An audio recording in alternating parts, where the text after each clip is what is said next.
this country it has always celebrated the criminal anyway. Okay, Yes, I agree. the, the criminal, especially the biggest criminal that's done the most things that everybody has seen. They're the biggest celebrity, and that's going on 100 years. So Mhm. this isn't new.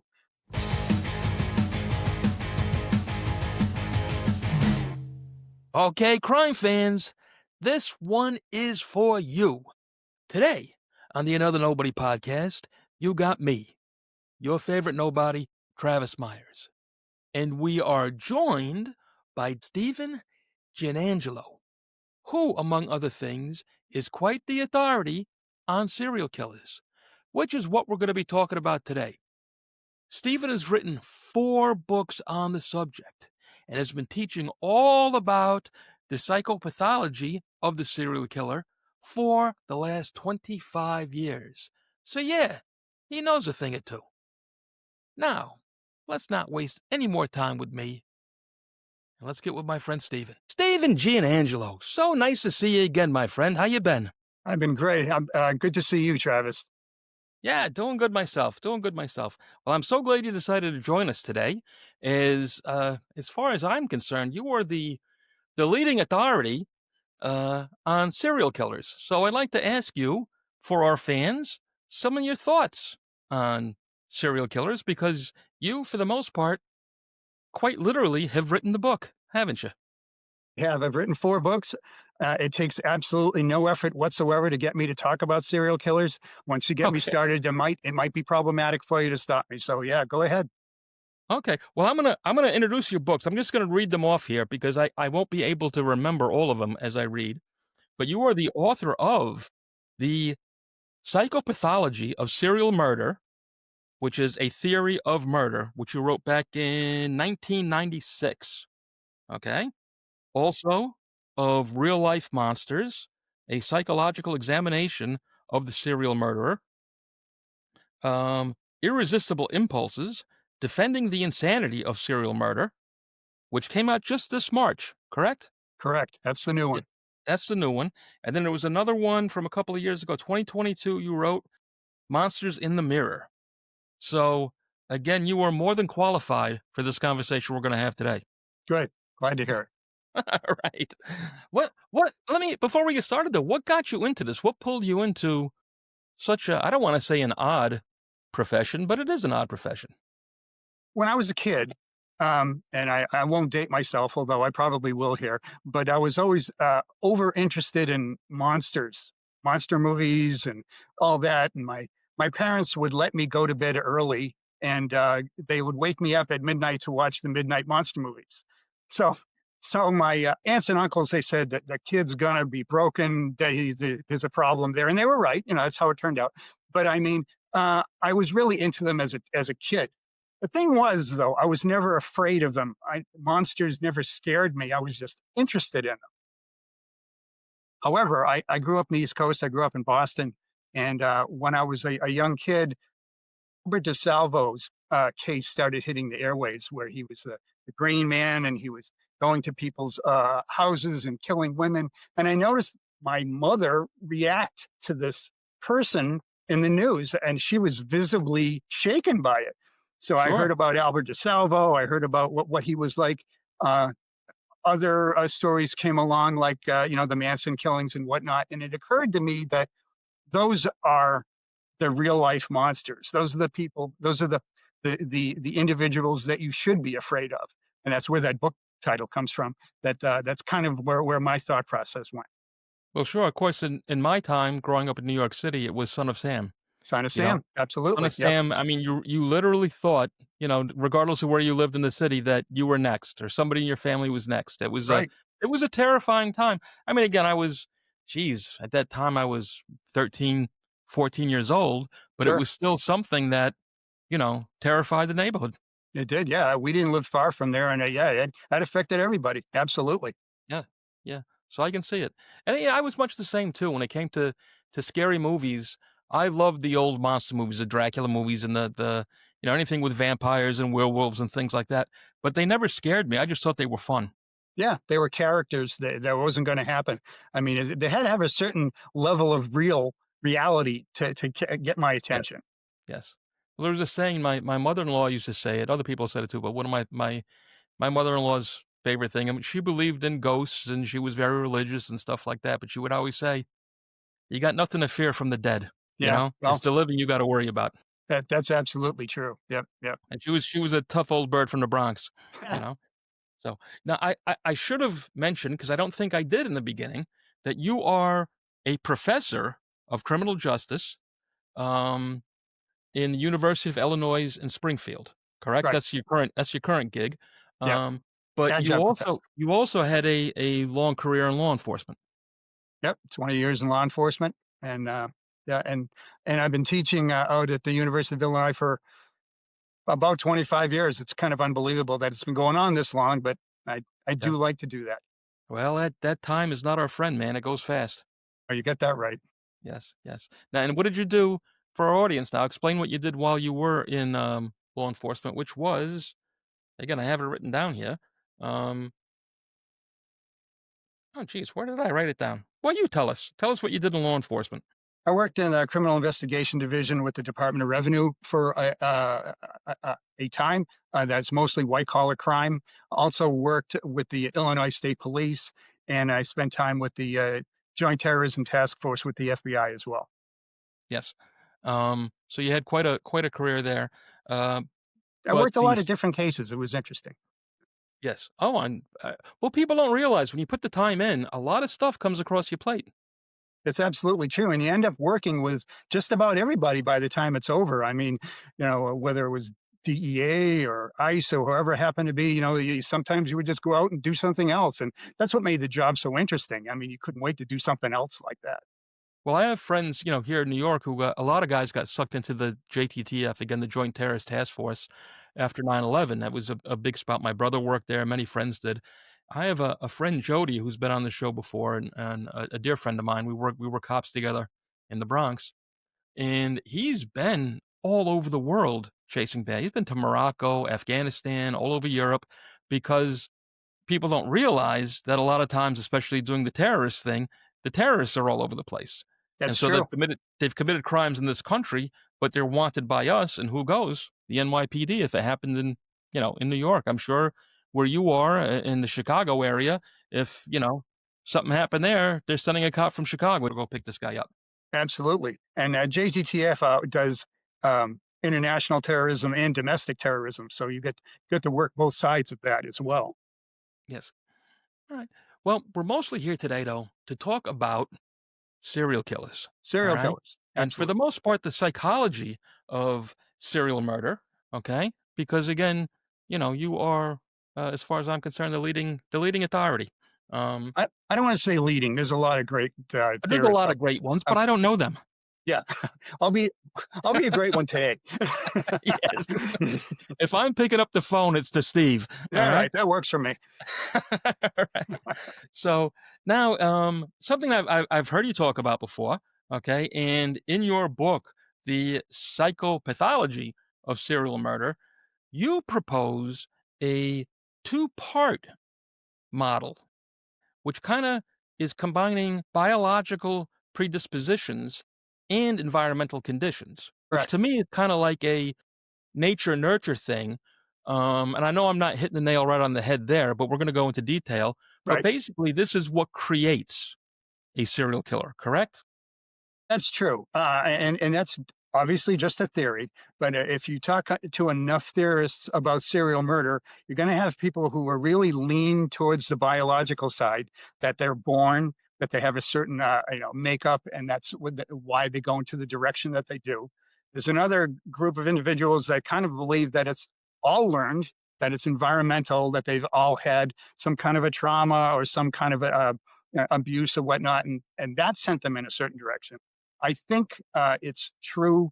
Both are true to some degree. I think our problem is when we try to paint them all with the same broad brush. Serial murder is an extremely diverse um, uh, type of a crime, and another way to look at it was the theory that I came up with. It's called a diathesis stress model, and it was used for to explain schizophrenia at one point in time. And the idea is that some people are biologically predispositioned to going down a certain path if they suffer a certain trauma which triggers that. So it is what you say that it touches on nature and nurture, but it's a combination of the two. I think all three factors do work into different serial killer cases. It just depends on the one that you're talking about. Alright, can you just repeat that again? The dieth what is The it again? The diathesis diathesis? stress. Yeah, that's what it's called. Diathesis stress, the Hmm. diathesis stress. Okay, and so, basically, somebody, if I'm getting this right, that they have the psychopathy that enables them to do it. Because psychopathy, again, is a word that does not necessarily mean that you're a bad person, but you have the ability to do something, alright? Hmm. Great businessmen quite often will score high on a psychopathy exam that pushes them because they just happen to be doers, you Sure. know? And so Yep. what makes them doers is what makes them succeed. And in this case, Also, the fact that they have no empathy. who has the correct. No, correct. Empathy is a part of it, sure. And and for the serial killer now that we have somebody who has the psychopathy combined with the lack of empathy, and then you're saying that we are gonna add a bit of the nurturing end where something has triggered them along the way to push them either to push them into it or correct me if I'm wrong now, and I don't know how I wanna word this, but release them from any inhibitions that would keep them from doing it. That's probably a good way to put it. I mean, when you Okay. talk about somebody who's psychopathic, generally, the research is about a lack of anxiety and often an excitement seeking as well. So this is somebody who has a lower autonomic center. This is somebody who doesn't feel that anxiety and is able to go ahead and do the things that other people just talk about. Sure, sure. Where in essence, to put it in a very, layman's terms, they simply don't care. Exactly, they don't care. Yeah. They They don't don't have care. a conscience, they don't have empathy, they really certainly don't have any remorse, and, they don't follow any sort of laws whatsoever. And I think anybody that has spoken with a psychopath, first of all, they know that person was a psychopath when they're done talking to him, and that individual, when they're, displaying certain types of, feelings, let's say, it's usually an act. It's usually something that they're putting on. Right. Yes. Well, that's the thing too, so many of them really are great actors, aren't they? Is exactly right. Yes. Yeah. And that's kind of part of actually something we're gonna get into later, but, when it comes into the acting bit and they're not I mean, so often they're painted in movies and TV as being geniuses, as being exceptionally intelligent. Mhm. We know overall they're not. Most of them are average IQ, but That's true. they have quite often a personality that allows them to manipulate other people, to talk other people into things. They'd make great salesmen if they weren't killing people. Yeah, I feel like you hit the nail on the head on that. People ask me about IQ and their intelligence all the time. This is obviously one of the many things that's repeated over and over again in movies that is incorrect. It's not. It's a long term myth within serial murderers. But the key is their manipulative ability. I mean, that is the word that I would use. And if you talk about a Bundy or a Gacy or somebody like that, these are individuals who can make other people do things that they want them and do it without scaring them, quite frankly. So, um, and some serial killers, some people thought that Bundy was brilliant, and he really wasn't. And on the other hand, a lot of people didn't think Gacy was all that smart. He was actually smarter than people thought. But he was another individual who was self motivated, get people to do different things. And I had an interview with one of Gacy's psychiatrists at one point when I wrote my last book, and he said that they both had the same IQ, which he found pretty. Yeah, yeah. Well, quite often it is, what is my old friend Forrest Gump. I'm going to an extreme here, but you remember Forrest Gump from the I movies. do. And I love I think the whole part of that movie that I love, and I use it all the time, is stupid is as stupid does, you know? And, if you don't do stupid things, you're not a stupid person. You Good might point. not be as intelligent as the guy standing next to you, but I know plenty of people who are very, very successful because they always make the right choices, Uh-huh. Yep. you know? And Play so I could stupid games, win stupid prizes. exactly, exactly. And so, quite often these guys, again, are smart enough to live have very good, murderous careers in the world that they've chosen because they're smart enough to get by, you know, and to live in their world. Interesting. Yeah, it is interesting stuff. Now, what is when it comes to the same thing, the homicidal pattern disorder, because we're kind of in the same neighborhood right now. Can you Yep. explain that to me? I came up with the concept of homicidal pattern disorder because when I first started writing this, actually, it all began as my master's thesis about 1,000 years ago. And after I presented it to my committee, they said, "Gee, this is 5 times longer than most projects. You should take this to a publisher." And it ended up it becoming the psychopathology of serial murder. It was a kind of a different theory about violence. And the way I looked at things is the DSM, the Diagnostic and Statistical Manual, the thing that people tend to look at as far as disorders, personality disorders, whatnot, they don't really center on the criminal justice system. They don't look at crime all that much beyond uh, antisocial personality disorder. That's kind of what they put almost everything under. Mhm. I felt like with the research that I had done that some a lot of, let's say, serial murderers had consistent personality traits. And I thought, the more you look at this, it kind of seems like this would make sense. And I wanted to get a listing in the DSM for homicidal pattern disorder. This is kind of what I was going for.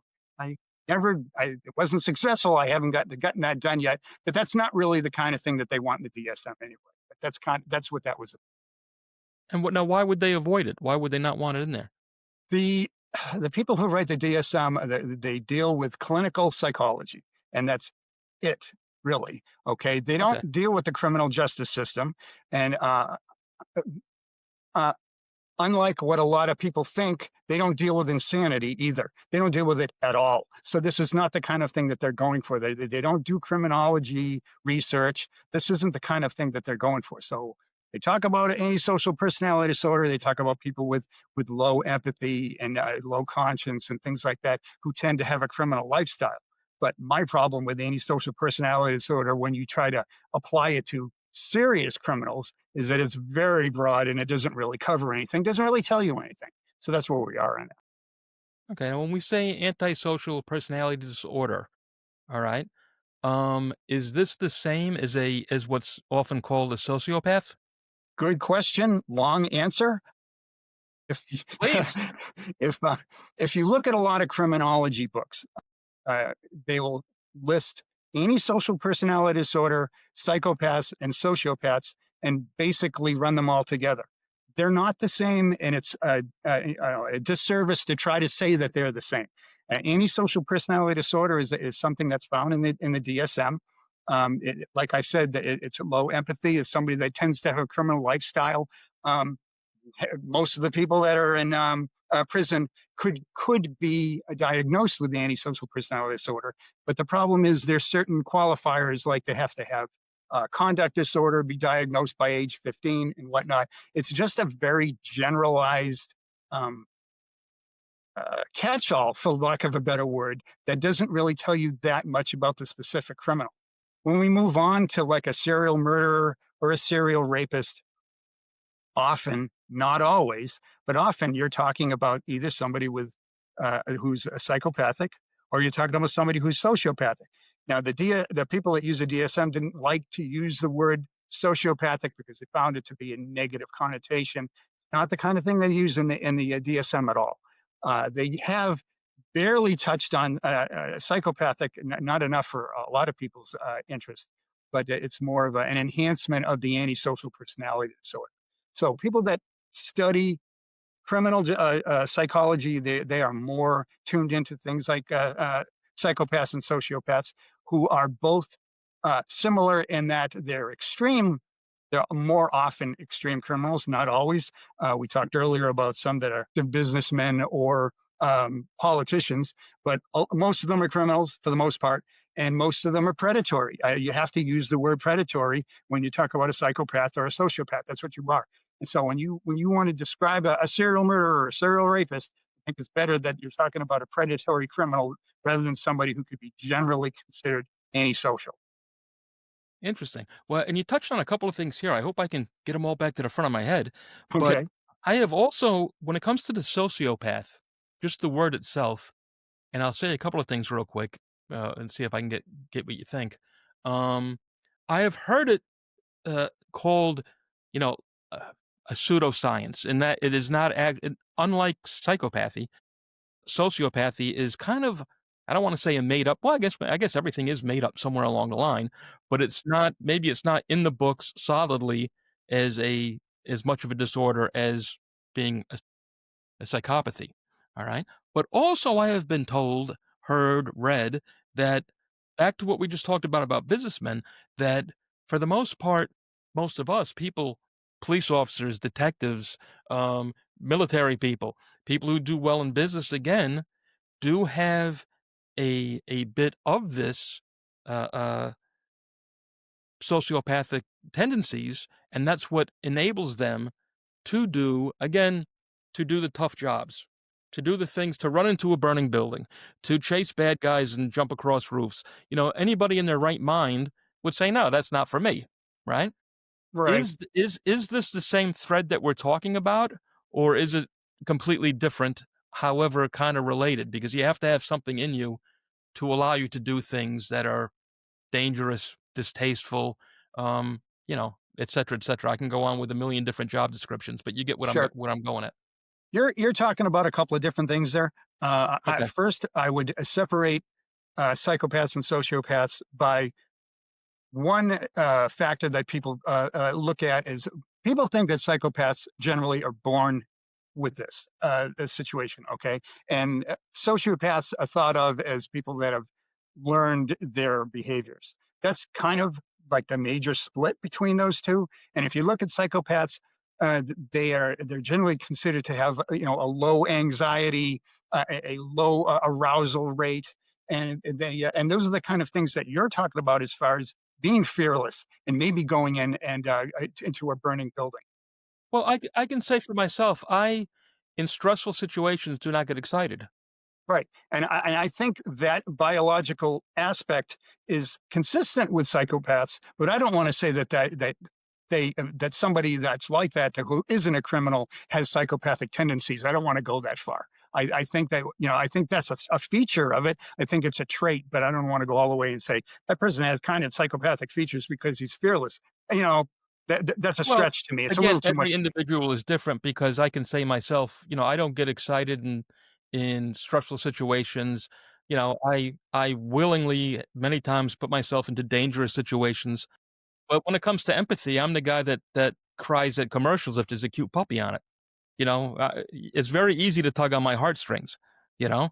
But, I have to piggyback on that statement because I had a conversation with a serial killer in that book, Real Life Monsters. Had a whole chapter on it, and I just got in his head and tried to find out who he was. And at one of our meetings when I was in there, he said to me, "You know, do you think I'm a psychopath?" He asked me that straight up, and I said, "Yeah, I really do." And he was almost insulted by it. He was a little offended, and he said, "But you don't understand. When I watch the movie and the dog dies, I cry like everybody else." So you just use a psychopath's as example. I have to bring that up. I also mentioned to him that that may be true, but you've also compartmentalized your behavior where you can vary women's body parts across different states in the Midwest, and that doesn't bother you a bit. That's what I call a yeah, psychopath. And he said, yeah, Okay, you got me there. So, yeah, I had to go in there and point out that you're using that kind of example. well, all right. Then something about me I didn't know, maybe. Let's say. Now with this too, what do you call it? Let's talk a little bit about the cyclical pattern of violence with serial killers. I've always thought the cyclical pattern that I used in the book. I've always thought of the killing. habit to be similar to somebody's sexual pattern, or where somebody it has a certain resting level of desire or whatnot. They might at a certain point get more anxious, get more interested, more physically aroused, and need to do something. Then they end up doing that. Then after that, there's a certain gratification and a relief Yes. pattern where it's not necessary, and they've been sated, for lack of a better word. And then it all kind of builds around again. And that whole thing, that whole normal person's sexual cycle reminds me a lot of the cycle of a serial killer uh, uh, between kills. That's what it sounds like to me. I get that. I understand it, and I think I am inclined to agree with that 100%, and I get it.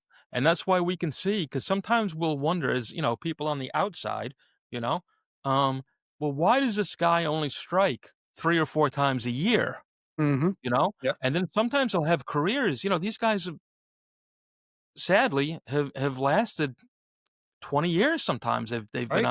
They've been killing again and again and again, but it is so strangely sporadic where it is something that builds up in them that they have to get out of their system. And then, like you say, they're sated, so they don't have to act again for X number of months or years, and they're probably quite often even fighting it off as Yeah, best for they sure. can until they just can't stand it anymore. Yeah, and the homicidal pattern disorder and the definition that I was coming up with as far as a serial murder, that was the key part of it. That somebody has a certain buildup of anxiety and then a certain relief and gratification after that. That's before and after, which I find to be critical with the serial killer. Yes, yes. Now, and for our listeners, 'cause I understand the definitions, but let's compare that now to a spree killer who because, many people may think a spree killer is a serial killer, but it's not.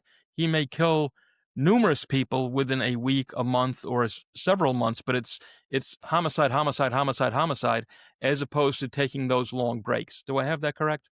I would disagree with that. Uh, Please go ahead.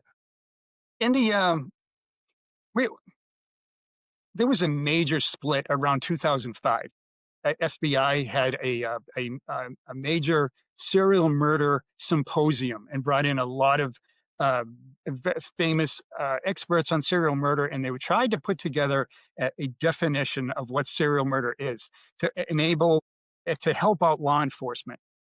And what they did at that time is they came out with um, their definition is that serial murder is two or more murders in separate events. And that was it. They took all of this extra stuff out of it and kind of eliminated that. In that same manner, they sort of took out the concept of the spree killer. And why they did that is because the former definition of a spree killer included cooling off periods. I don't know if you've ever heard that term before. That's kind of Yes, a long yes. term version that's been used within the industry forever. The FBI has kind of turned their back on the concept of cooling off periods because they don't like the concept of the idea of the serial killer not killing because he's cooling off, because it's an emotional low. There are times when it's a cooling off period. There are times where they're having a lull in their emotionality, but there's lots of other reasons why serial killers don't kill. Some serial Yes. killers don't kill because there's people looking for them.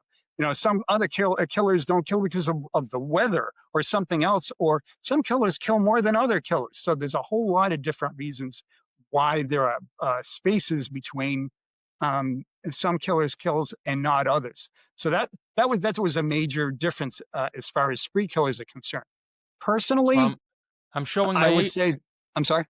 No, I'm saying I'm showing my age a little bit then because I'm working off the old model. A lot of people are working off the old model. People insist that serial killers have to kill three people, and we haven't thought that in 2 decades.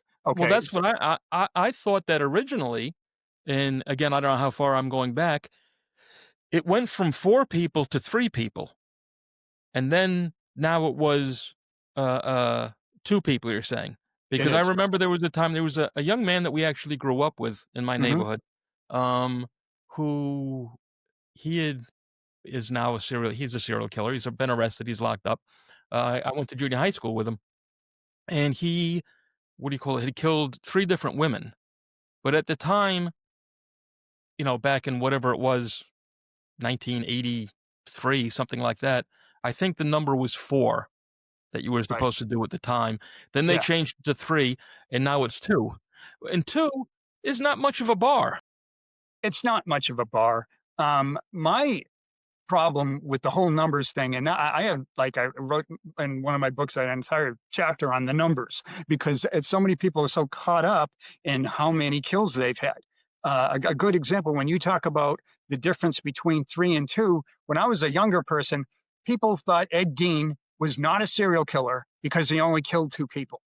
And I Yes. never bought that. All I thought was, you're going to tell me that this individual, the things that he did and the murders that he committed, and you're splitting hairs between 2 and 3. And another example is, say, um, Wesley Allen Dodd. Not sure if you've ever heard of him. He was a murderer out in Washington State. He had over 100 child molestations. He was a horrifying child molester, and then he finally moved on to murder. Realized that he liked that better. Ended up killing 3 people, and he got caught trying to grab a little kid from a viewing of Honey, I Shrunk the Kids at a movie theater. I always compare him to Andre Chikatilo, who was a very similar type of killer, had a long history of uh, child molestations, discovered that he liked killing them better, and then he started killing them, and he had over 50 kills. What's the difference between Wesley Allen Dodd and Andre Chikatilo? Is Chikatilo more of a serial killer than Dodd? No, he's not. He happened to operate in a culture that didn't look for him very well, who had terrible police, that looked at politics instead of somebody's history and psychology, and it took them that long to find him while he was killing 50 people. So to me, numbers are not the issue. The issue is intent. I always want to say that when you're talking about a serial killer, don't talk about success rate, talk about intent. That's what you're looking for. Well, not only will I agree with you on the intent thing, but also on the psychological makeup, on just how crazy or insane these people are, because it is a different, well, I guess intent is the word I'm gonna go, but it's a different drive, if you will, Correct. you It know? is. Yes. Yeah. Compared to a street thug who has killed, maybe 2 or 3, 5 guys, compared to this. But you know what? We're gonna take a quick break right here, Steve, because there's something that something that's very related to this that we're gonna come right back to, okay? And we're gonna play this numbers game for a little bit more before we move on. We're gonna take a break now. See you in 2 minutes, everybody.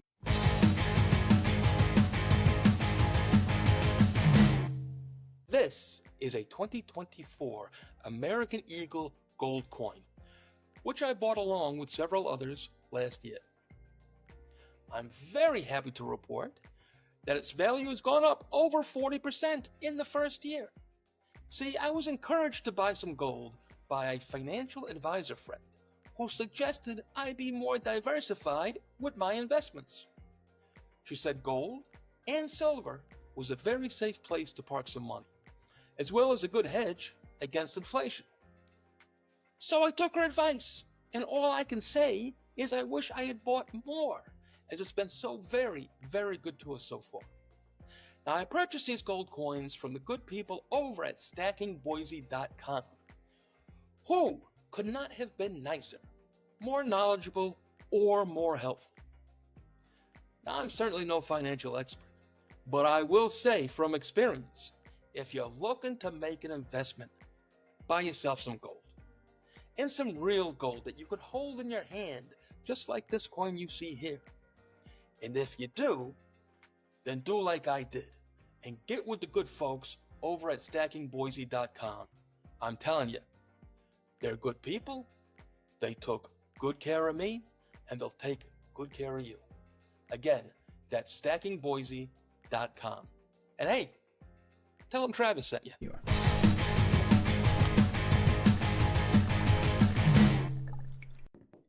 Hey, how you doing? It's me again, another nobody, Travis Myers. And today we're going to talk whiskey. I know most of you think of me as an all-American patriotic type guy, and you are right. But when it comes to whiskey, In drinking whiskey, which I do, I always go for the Irish stuff. And my choice when it comes to the Irish stuff is Powers Irish Whiskey. Established back in 1791, it's a triple distilled, oak aged whiskey. Powers is simply magic. It also happens to be the #1 selling whiskey in Ireland, which has got to say something, because if it's good enough for the Irish, it's good enough for you. So the next time you raise a glass, fill it with Powers, and think of me, another nobody, Travis Myers.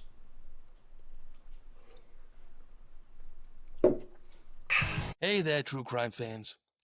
Let me introduce you today to the Cold Case Initiative. The Cold Case Initiative is a foundation that donates money to smaller police agencies all over the country. It does this in order to offset the costs of scientific, forensic, and DNA testing with the hope of solving cold case homicides and other horrific violent crimes that otherwise would remain unsolved. Please, if you have it in your heart and a little money to spare, go to www.coldcaseinitiative.org. Again, that's www.coldcaseinitiative.org, and lend a hand where it truly is needed. Be a part of solving a cold case. Every little bit helps. Know that 100% of the donations that go to the Cold Case Initiative go to agencies that are desperately in need of the help. So please, if you can, do the right thing and make a donation. Thanks, and all the best, my friends. All right, everybody, we are back with my good friend Steve here talking about serial killers.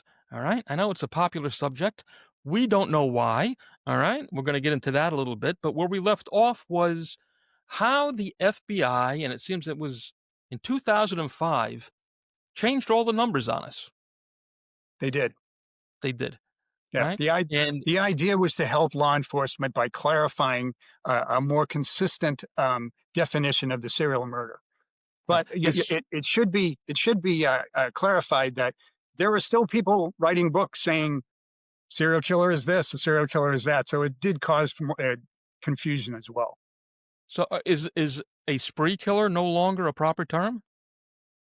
I think it's still a proper term. Personally, I just whenever I teach it in the classroom, I try to be specific because if the FBI says that a serial killer is somebody who kills two or more in separate events, then it goes to say that a spree killer is also a serial killer.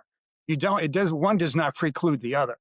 I would say that the spree killer is a subset of the serial killer, who is a very specific type of murderer who has who's operating on sort of a consistent emotional event.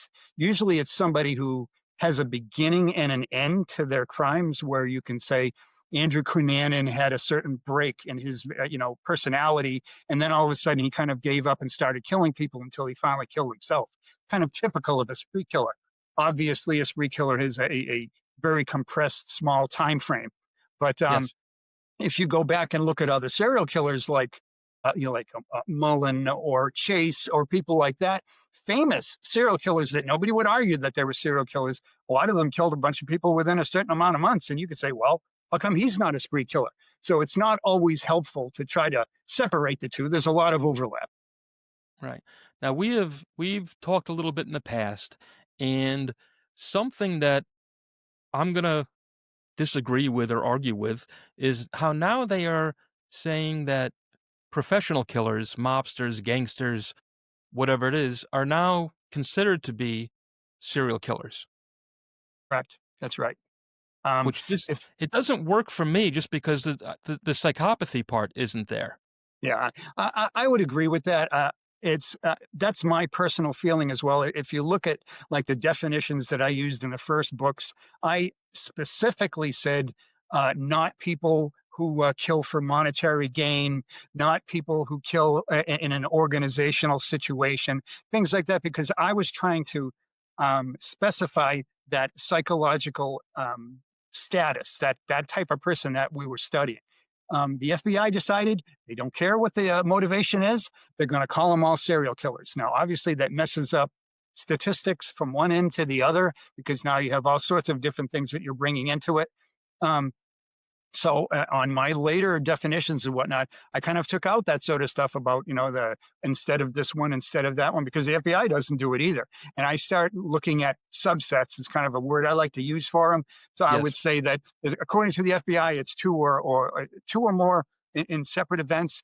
And then I would use subsets like um, mental illness or spree killers or organizational killers. And some of them have a certain psychology that's more apparent, that's more easy to focus on. Mobsters themselves, some of them are highly psychopathic. I don't think anybody would argue about people like Whitey Bulger or that whether these people enjoy killing people. They stop Yes. killing for business. They kill because they want to kill. That's all there is to it. So yeah, those people are serial killers, absolutely. And I should have thought that at the beginning. I should have thought that through. And then there's other ones that you can identify that just did do it for business, but they still kill people. And if they kill people in a serial basis, that we're going to call them serial killers. So it's Yeah. important to bring out a sort of subset to that. I guess I can agree on the technicality, but I'm still kinda gonna disagree with the FBI a little bit, and I guess I with don't you blame you. also, you I know? agree. I disagree with them all You know, the time. So there's I'm no with you. doubt, like, when we talk about, a fellow like Roy DeMeo, who was a terrible, terrible gangster from Queens, Brooklyn area, Canarsie, I'm not sure exactly what neighborhood it was, but him and his crew, the DeMeo crew, would, uh, are rumored to killed over 100 people.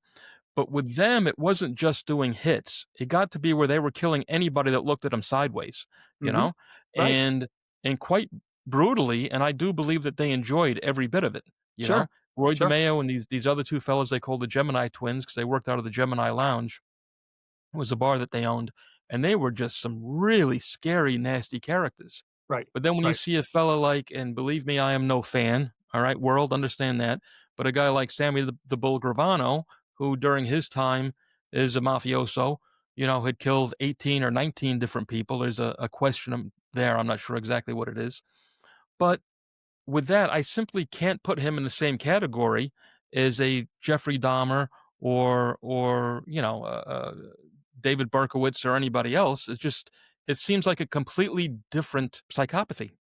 It How's that? does, but to give the FBI the benefit of the doubt, and I know this is where they're coming from. Anytime you look at mobsters, there are certainly those extremes, one or the other, as far as their personality. Some of them just like to murder people. There's no question about that. But on the other Sure. hand, there are those that killed them supposedly just for business. But the idea is if somebody has such little empathy for other people's human lives, that's a serial killer too. You don't have to be somebody who loves the bloodshed to be a special kind of criminal who kills people on a regular basis just because it's involved in your business. So there's different levels of psychopathy, I believe, but I think it's legitimate to actually call those people serial killers as well.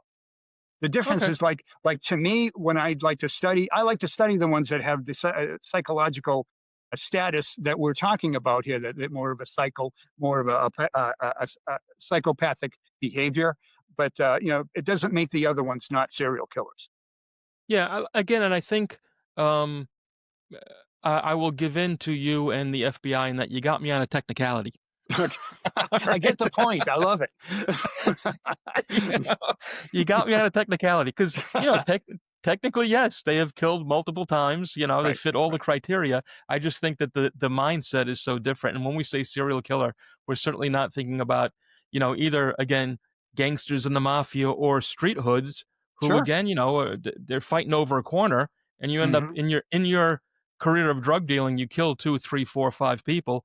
It still is a different mindset. And I'm not condoning any of it by any means, Sure. It but still takes a different person to be killing people repeatedly.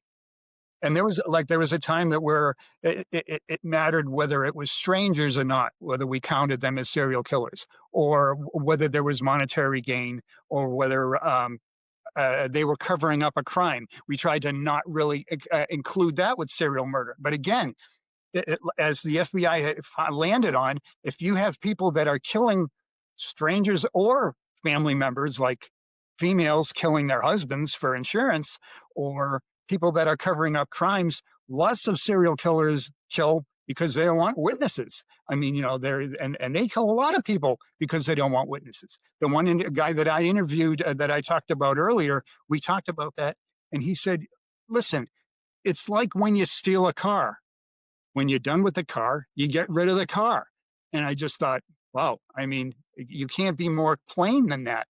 So Yes. that makes him just as much a serial killer as everybody else. So I think it takes a certain mindset to be a serial killer and to kill people on a repetitive basis. Yes. Interesting.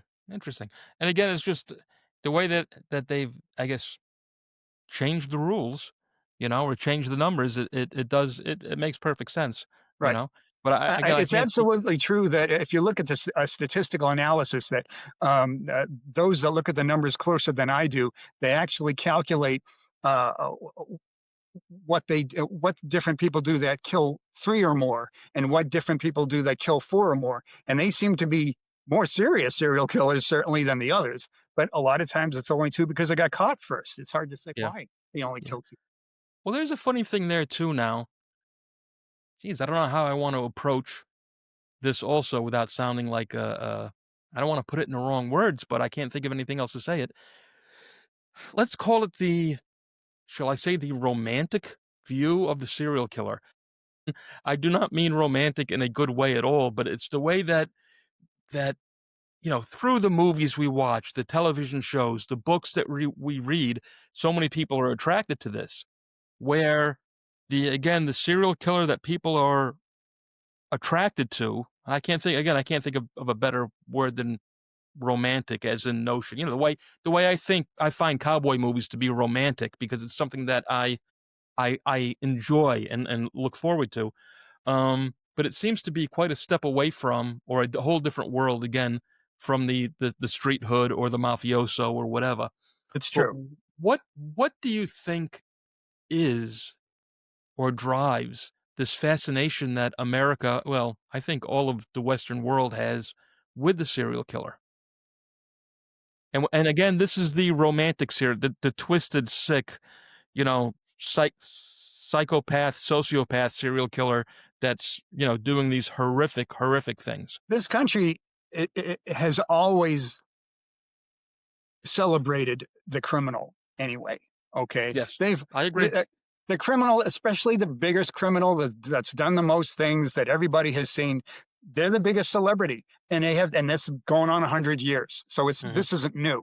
Um, Something about the most extreme serial killer who appeals to you like a Hannibal Lecter, who has that kind of apparently high intellect. He probably doesn't, but he's just manipulative. He gets into people's psyches. This is the kind of thing that people say, "What is going on there? Why do they do that? How could I fix that? What makes him different than my dad or my brother? I don't understand that." I think it's a consistent thing that draws in a lot of people, and it always will, really. Well, I know I've related to this before because I'll get the same kind of question sometimes, but I'm not the expert that you are. But let me throw this at you and see what you think. When people are liking these things, um, and whatever draws them to it. Well, I just mentioned the westerns, right? Hmm. And we Yeah. talked a little bit about gangsters. Yep. People love cowboy movies. They love the idea of the old west, which historically is nothing like people think it is. Okay, Sure. Sure. people love gangsters, the Sopranos, The Godfather, whatever it is. They love that stuff. Again, a life that is nothing the way it's depicted on television. It's a whole different world in real life. You and Right. I know that. Right. Okay, but for these guys, there is a freedom I think that we look up to in cinema, okay, or in our books, in Hmm. that these men can do whatever they want to do, which the average guy can't do. The average guy's got to go to work. Right. And you Right. might walk into your local pizzeria, and that poor guy is in there 80 hours a week making pizzas, breaking his back. But behind him, he's got a picture of Tony Soprano or Hmm. Marlon Brando on the wall, Yep. that he's looking up to because these men are free to do whatever Yep. they want to do. Yep. We look back at the Wyatt Earp, the gun. Oh, okay, you know what? We're gonna settle this right now, Steve. Me and you Sure. at high Yep. noon. And there's Yep. a romanticism that goes to that. Yeah. And not to mention those individuals, they don't work for the man. They don't get told to do anything. It's yeah, which plays into that whole celebrity status. Well, that's kinda what I mean about the freedom is that there's no chains binding them, you know? If they got a problem, they're gonna take care of it, and, you know, with their fist or with their guns or whatever it might be, and somehow the serial killer has that same romantic quality, almost and I think for women that he is like the ultimate bad boy, if you will. Absolutely, absolutely. Yep. And I know, like, even for our books, you know, the Tommy Keene series that I write with my sister, Mhm. all of our fans are women, you know? And I know from what happens with on television, you know, they're constantly and you look at Netflix, I mean, it's true crime, true crime, true crime, and the top of the true crime is always the serial killer. This the you know, the missing child, awful guy that's stealing children, whatever it is, the worse it is, it seems the more popular it is, and I'm curious what your take is on that, and especially with women, because I guarantee you right now, there are more women listening to this conversation than there are men. I've been teaching this stuff for 25 years, and it's always been consistent since day one, since the first class I taught. 85% plus women. It's always been like that. I don't know if women's uh, tendency towards empathy puts them in a position where they think I can fix them. They would be different with me. I'm special because I can see something about them that other people don't, and or maybe I share something like we both have autism or that sort of thing. I mean, it's there's been a lot of different emotional connections as far as women are concerned, and serial killers always has been for sure. Yes. Well, something that always fascinates me is how most of these guys who, you know, couldn't get laid on a bet, you know, couldn't find a girlfriend if their life depended on it, Right. the second that they're in custody, they're married. Oh, yeah. They're Yeah, getting that's married, for they're sure. getting they're getting bags and bags of fan mail from all around the world, and it's just again, it's a fascinating thing, and yeah, I Oh, just wanted to see what your take was on that because, again, just like when, you know, when I see you down at CrimeCon, you know, CrimeCon for people that don't know is a big probably the biggest crime convention in the world, I think it and, is. Yeah, uh, you know, it's again, at least 85%, if not 90% women attendees, right. you know? And there's a certain groupie level, as far as interest in serial killers as well. If you go online and you look at some of these fan sites for particularly Jeffrey Dahmer, Ted Bundy, Mhm. and Richard Ramirez. I think those 3 are the top of the food chain as far as groupie activity. I mean, you just won't believe some of the fans that these people have and what they say. And they will go from, "I don't care if he killed X number of people, I'm in love with him, and that's all there is to it," or they're innocent and they've been railroaded. But they have this connection that they feel exists, this emotional connection, which is hard to believe. And really, in Dahmer's case, it's the most amazing to me because Jeffrey Dahmer was 100% gay. He always said Yes. I was 100% gay. There's never been any chance that he would ever not be gay. And he has every bit as many fans as Ted Bundy does. And they feel a certain sexual attraction to this guy. That's it's hard to explain. Yeah, it's very strange to me, very bizarre. Um, and again, I mean, the whole true crime thing is, even though it is part of our world, it's strange to me how many people are attracted to it, including you and I, my friend, you know? Absolutely. I'm You know, guilty including as you and well. I. I Yeah. am not above that. No, no, you know, we're both, you know, we're in it to win it, you know, we're in here writing books and having podcasts and, Yeah, you know, dedicated both of our lives to law enforcement. It's something that we are a part of, and right, even right. if we are the other side of that coin, it's still the same coin, if you get what I'm Oh, saying. I agree with that. I mean, I always kid when I get some of these paintings by like John Wayne Gacy and whatnot, and bring them into the classroom, and we sort of dissect them psychologically and historically. And I always like to say, well, yeah, I have certain murderabilia because I'm a college professor, but actually, it's more of an excuse than anything. But anyway, we love this stuff. Yes, yes, yes, we do. Let's go a little bit now because we touched on so many different things, but I wanna before we go get with the myths. There's so many myths that surround serial killers. All right, one of which you just mentioned because you just mentioned out a few names there. Shame on me. I'm gonna Jeffrey Dahmer, Ted Bundy, Bundy, Gacy, King, Gacy, Richard Ramirez. Now Richard Ramirez was Spanish, obviously, you Right, know, but right. the overwhelming belief is that all serial killers are white men. Um, this has been a fallacy for as long as I can remember. I mean, back in the what they call it the golden age of serial murder, which was say the mid '70s to the '90s, it was more white males than anything, but not by an enormous amount. You know, probably more than 50% or so. Nowadays, the way we look at statistics and other factors, it's more black, and that's more the what they would refer to as the modern serial killer when you compare sort of golden age killers to modern serial killers. But it really was a matter of media just sort of selling that. Somebody took it and ran with it at some point in time in Hollywood and decided that serial killers are white males and that's all there is to it, and just blew it way out of proportion. It's never been terribly true, but it's Well, one that's of what I have written down here in my notes where since they had broken it down into different eras, if you will, and from 1900 into the 1960s, it was like 40% black, you know, and probably then lower it than that a little bit. what's that? Yeah, it's probably a little in reality a little lower than that. A little lower than that, you It's think? 40. Okay. Yeah, 40 is a pretty good amount of killers out of the whole thing. Yes, yes. Well, that's why I'm we're breaking the myth here that it Right, right. was all white for some time. But then in recent years, in the last 20 years, and again, I have different numbers, but where it's now between 50 and 60% black, which is strange to me, especially when we're only talking about, if we're talking about males, we're only talking about 6% of the population, which Right, seems to be, absolutely. a very surprising numbers to me because I again, I always ascribe to the same thing that most serial killers, for whatever psychological makeup, tend to be white males. Mhm. Okay. Right. Now, along with that too, we touched on a little bit before, is the whole IQ thing that serial killers are somehow mad, evil geniuses.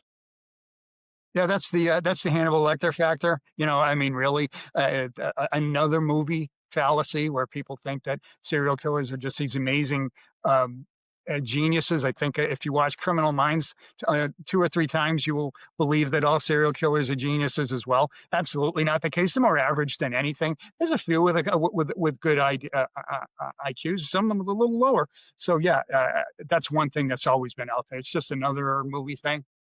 Yeah, that's what I have. Yeah, that less than 5% are above 110, and everybody else is between 90 and 110, which makes them perfectly average. Right, right. Average Americans, you know? Now the other one too, and I guess this is gonna be something that we might talk a little bit about, is insanity. Now who is to draw the line to insanity, but that most serial killers actually are not insane. Obviously, they have problems, but they're not completely out of their minds. And you agree with that, yes? Well, as somebody that just published a 300-page book on serial killers and insanity, I would agree with that. uh, I would Again, say, deleting authority. yes, I'm going to say that I've been thinking about this for quite a while. But um, first of all, just to be clear, insanity is only a legal status and nothing else. It is Yes, not medical. It's not clinical. It's not in the DSM. It's not a psychological status. It's a legal status. You are insane when the jury says you're insane. When the court finds you insane, and that's it. So, as far as the amount of insane, very very low. Absolutely. And if you want to look at how they would qualify in different states, it's correct that they're oh, very low as far as being insane. Okay, so you know that a lot of people get that wrong. They say, "Well, somebody killed 40 people, somebody ate 20 people. He's got to be insane." He's not insane until the court says you are, based on very specific things. But whether and it depends on the state, depends on the standards, whether somebody understands the difference between right and wrong, and then whether somebody can control their impulses. That's basically the two standards that are used, just to oversimplify very good, very good. And this I agree with. Um, it. uh, Another one we um, agree on. That's good. yeah. and and also, the whole thing that they were constantly or continually, for the most part, abused as children, because they're always painted that way. That they come from these quite often very religious households, or they were sexually abused, that they were, well, what was it? We had talked before about it, the old McDonald's standard, where they were always bedwetters and Mhm. setting cats on fire and, Right, right. pyromaniacs, et cetera, et cetera. Again, Uh, turns out not to be the case. that again is another common fallacy. I mean, there are certainly serial killers who have had horrible histories. I mean, Henry Lee Lucas and Stanos and Elaine Warno. So they're excellent examples of kids that were mistreated horribly. But then you can talk about individuals like Richard Ramirez, who had absolutely no such things go on in his life. But if you look at things that were critical, you can look at when he got involved in drugs, and then later on, and when his mother was carrying him, that she was exposed to chemicals and things like that could have affected him biologically. There's a lot of different things that affect the development of the serial killer, quite a few different ones. And while there is a certain amount of abuse going on, that's not the case. Another thing to consider is different, like when I talked about the diathesis stress model and, certain traumas or things that affect somebody's predisposition. There are things that are considered trauma to some people and not others. Look at Jeffrey Dahmer, who, when he was, say, 18 years old and his parents were having this horrible, Yes. nasty, ugly divorce, and they finally both decided, well, we're leaving. I'll see you later. Walked out of the house at 18 years old. So now Jeffrey Dahmer's in this house by himself, deciding what to do. In this specific situation, this is somebody that was not just traumatic, this was a catastrophic event in his life, okay? Yes. He spent the rest of his life physically trying to keep people from leaving. That's how catastrophic it was for him. Now, you look at 8 out of 10 other kids that they might say, well, you know what? I think I'll fill the refrigerator full of beer and hang out. I'm 18 and I'm by myself. Didn't bother him a bit. Okay. So it's all Yes. relative. It all matters to the individual. No, there's 100% truth there because, what can be, absolutely nothing to you or I could be a very, very big deal to another Sure. person. Sure. And people quite often don't realize that, and parents don't realize that quite often when they're raising their children either, how seriously certain things can be taken. And just like that too, like Jeffrey Dahmer was a perfect example of a loner, all right? But that's again another fallacy that most of these guys are not loners, correct? Right. Right. It's impossible to paint these guys with a broad brush. I think when we talk about some of these myths, it's sort of a constant problem of painting all serial killers with that broad brush. When I interviewed that guy I talked about in the book before, he said to me, he said, the most important thing to keep in mind is that he has experts walking in and out of his cell trying to get him to fit into their theory and into their little box of what a serial killer is and what they are. And these people don't understand that serial killers are very diverse. They have very diverse histories and how they get to where they are. And we need to understand that every time you think about a serial killer. Yes, yes. Well, just like the sexual deviancy, um, obviously somebody like Dahmer was a sexual deviant. He would Absolutely. murder Absolutely. people, rape their dead bodies, rape them while they were alive and drug, and then eat them. All of this is unbelievably twisted. Yes, it is. BTK or the Golden State Killer. There's always a sexual thread through all of these guys, but for many of them, there's no sex whatsoever. Absolutely true too. I mean, I don't like to get too caught up in typologies with serial killers. Like a lot of people write books about that kind of stuff, but you do have to break up a lot of serial killers into their behaviors and things like that. And there are lust killers. It's true. There are some that are over motivated by sexual uh, difficulties that they're having or thoughts that they have. But there's plenty of them that has nothing to do with it whatsoever. They just hate this certain kind of people, or maybe they just acting out against something that's going on in their lifetime. I mean, victimology is a topic all by itself. And lust is certainly not the only thing that determines victimology. Yes, yes. No, I agree with that. And that's why things that they're so to the profile thing. Like we recently spoke to somebody who's become a good friend of the show and of mine, um, Julia Cowley, who was a profiler for the FBI. She worked on several cases, including the Golden State Killer case. Um, but it is quite difficult to build up a profile because they are, just like everybody in society, so very, very different. I guess my point is, again, we're trying to break the myth, though, that I can't remember who it was that you had just mentioned before, the actual serial killer who said, "Everybody wants to put me into this box." Yeah, that was Paul Runge in Chicago. Right. Correct. Yeah. But in real life, it can be absolutely anybody, which to Right, me is a right. little bit scarier. Yeah. And that individual, he insisted to me that he had a normal childhood, that he didn't have, he was never abused, and he wasn't adopted, and he didn't have all these problems, and he went to school. And you can look up my history that there wasn't anything, and there really wasn't as far as that's concerned. So I mean, yeah, they all have different routes in getting there when you have to understand that. Yes, absolutely. Well, the other one too is that everybody thinks this is a somewhat, I don't wanna say a new thing by any means, but more of a modern phenomenon.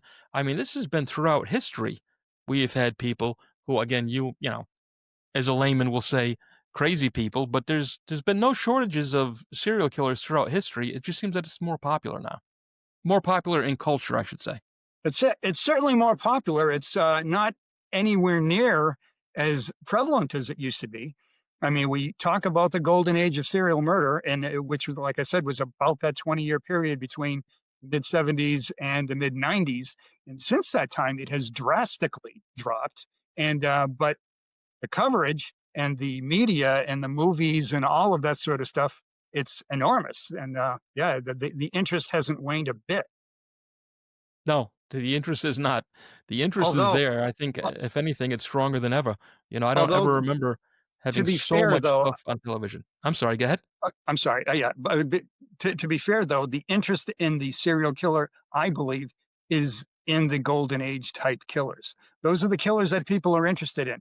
Because I mean, we talk about new serial killers, new names every week in my classroom, and you will hear these names once and never hear of them again. But Gacy, Bundy, Dahmer, those people. You can do another story about him. You can do another documentary on him, and people will watch that too because that's Sure. what they're interested in. Sure. Nope. Well, that's back to what we just talked about a few minutes ago about the romanticization Right, of it. right, There is something that people find, again, I can't think of a better word, but they find romantic about the old time serial killer. And again, we probably have between 40 and 50 that are at large right now, and nobody knows their names, you know? right. That's what makes them serial killers, the fact that they're successful. Yes. That's by definition. Yes, sir. Steve, it's been great talking to you today, my friend. I have It enjoyed really it has been. So enormously. Absolutely. Had a good time. do me where can people get a hold of your work and get a hold of you personally if they need to? Um, all four of my books are available on Amazon.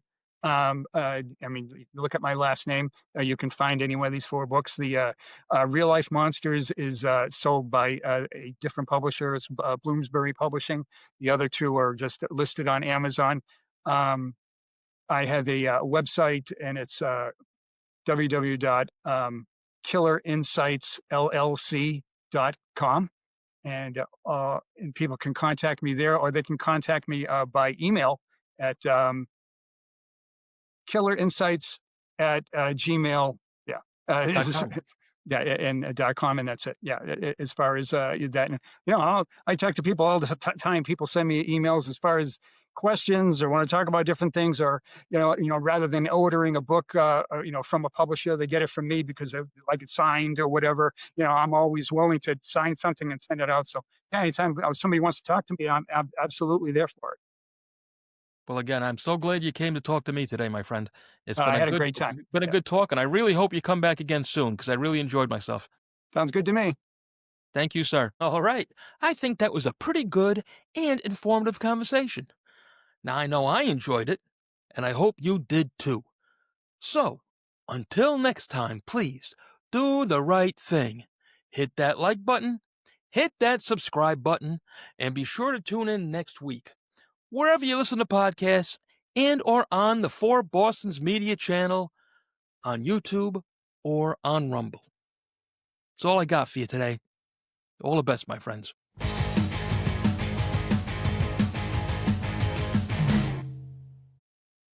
All right, we'll end it there. That was good, man. Did it feel good to Cool. you? Well, I liked it. That flowed very naturally. I like that. It was good. You're a good interviewer, man. I mean, you're prepared. There's a lot of people that are not remotely prepared, and it stutters a lot. And you carried it because you knew what you were asking. Well, thank you. So, due to our overwhelming popularity, thanks to you, our listeners, we are getting questions in from all over the place. The problem is, some come in over here, some come in over there. So what we've done, okay, is something new. We have questiontravistoday@gmail.com. Again, that's questiontravistoday@gmail.com, where you can send all your questions in, and I will do my best to answer them. Thank you so much for listening. It really means a lot to us. All the best, my friends.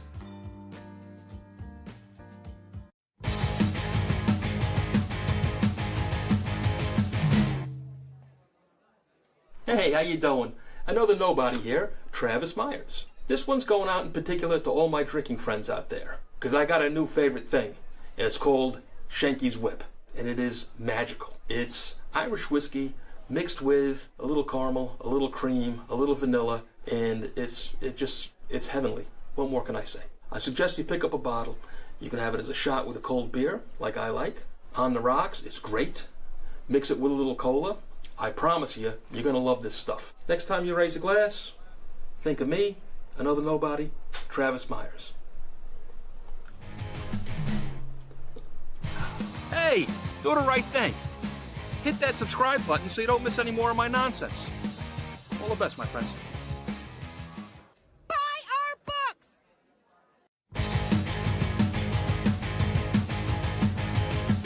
Listen up. This one's important. I'd like to try to encourage you, please, to give to the Stephen Siller Foundation, Tunnel to Towers, at T2T.org. That's letter T, number 2, letter T.org. Do good for those who've done good for you.